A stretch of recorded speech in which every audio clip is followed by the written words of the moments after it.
Hey Panther Lair, let's talk about how good Federico Federico was on the defensive end in Pitt's blowout win on opening night over NC A&T. Now, if you read the preseason bold predictions article on Panther Lair, then you know that I picked Federico to win Defensive Player of the Year. Monday night did nothing except help his case. Of course, there's a reduction in competition level, but he was awesome defensively. Let's talk about why I got 3 possessions for you guys. So this one, midway through the first half, this is a common action that the Aggies ran throughout the game. So this is like this horns look. It's going to be a staggered off-ball screen, kind of an Iverson cut over the top, and it's going to flow into an empty side ball screen on this side. So see, Leggett and Federico do a really good job on ball screen defense.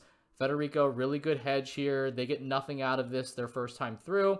I do want to point out as well that Zach Austin and Will Jeffress as the low man here is way different than Greg Elliott.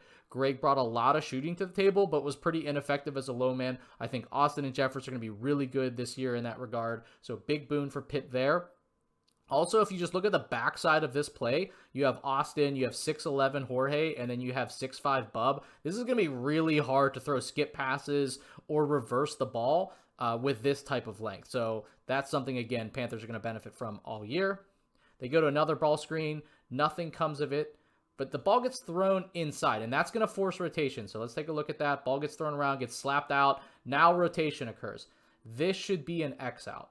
What that means is Carrington is the closest defender here. He should kick over but to Austin's assignment, but Austin should probably, or Jorge's assignment, but now Austin needs to X out to the man that Bub vacated. So this should be an X out. It's game 1. We don't need to go crazy about that. But 2 guys go to the ball. That's what's important here because 2 guys go to the ball. Federico, the amount of ground he covers to block this shot beyond the 3-point line is pretty incredible. Rebound by Bub. He gets moving in transition. Really good move. And this kind of ends up as like a double alley-oop type of thing. Okay, so this possession, now you're going to see midway through the second half, there's going to be a lot of dribble handoffs trying to get a player on the move with the ball going towards the middle of the floor, driving the middle of the floor. So this is what NC A&T is trying to generate here. So on this drive, Austin, really good stunt here because it's going to force this guy to pick up his dribble. I wish he was a little bit better initially defending at the nail with this kind of energy, but that's pretty nitpicky for game 1. He was good on his stunts here from the weak side slot. Middle penetration, Federico, really good job walling this off, help at the nail. And then he recovers back to his man, and again, another block on a 3-point attempt. And Pitt ultimately forces a turnover. So here we go. This is going to be early in the second half. And I have this possession here because the other ones were blocks beyond the 3-point line, but I wanted to highlight this one because of Federico's recognition of the zoom action. So this is going to get thrown into that high post, pinch post area. It's going to morph into zoom.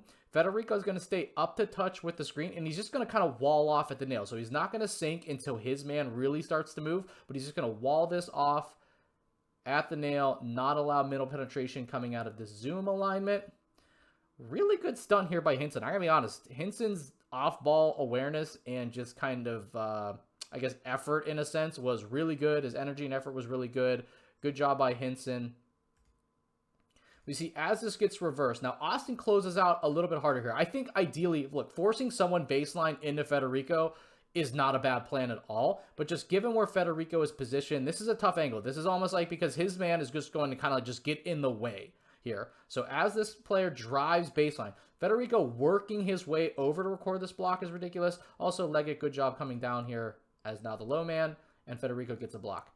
Overall, I think Federico was just awesome defensively. He absolutely should be against a team like the Aggies, but his ability to erase just small mistakes that Pitt makes and come up with blocks or just force bad shots, force turnovers, so many things he does do show up in the box score like blocks do and steals, of course, but so many subtle things force teams into bad shots. Really good job by Federico. I think this is going to continue all year long.